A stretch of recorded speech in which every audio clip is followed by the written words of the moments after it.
రాష్ట్ర సమితి అభ్యర్థి పసులు దయాకర్ గారిని బంపర్ మెజార్టీతో 4,59,000 మెజార్టీతో తెలంగాణలో ఉన్నటువంటి మరొకసారి వరంగల్ ప్రజలు ఓరుగల్ ప్రజలు గెలుపును ఒక పెద్ద ఎత్తున కేసీఆర్కు బహుమతిగా ఇచ్చారు.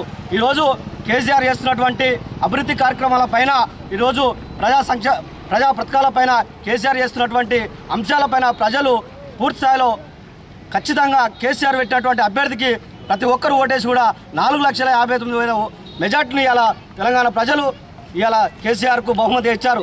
ఖచ్చితంగా కూడా రేపు ఇచ్చినటువంటి ఈ ప్రజలు ఇచ్చినటువంటి తీర్పు ఖచ్చితంగా కూడా అభివృద్ధిలో మనం అందరం కూడా బంగారు తెలంగాణలో భాగంగా కేసీఆర్ గారి నాయకత్వాన్ని ముందుకు తీసుకుపోతూ ఖచ్చితంగా కూడా రేపు జరగబోయేటువంటి అన్ని అభివృద్ధి కార్యక్రమాలందరూ కూడా ప్రజలంతా పాల్పంచుకొని రేపు జరిగేటువంటి అన్ని అంశాలపైన కూడా కేసీఆర్కు తోడుగా ఉండాలని చెప్పి కూడా ఈ గెలుపు కూడా మనందరి గెలుపుగా భావిస్తూ ఇలా ఓయూజేఏసీ టీఆర్ఎస్ విద్యార్థులంతా కూడా హర్షం వ్యక్తం చేస్తున్నాం. జై తెలంగాణ.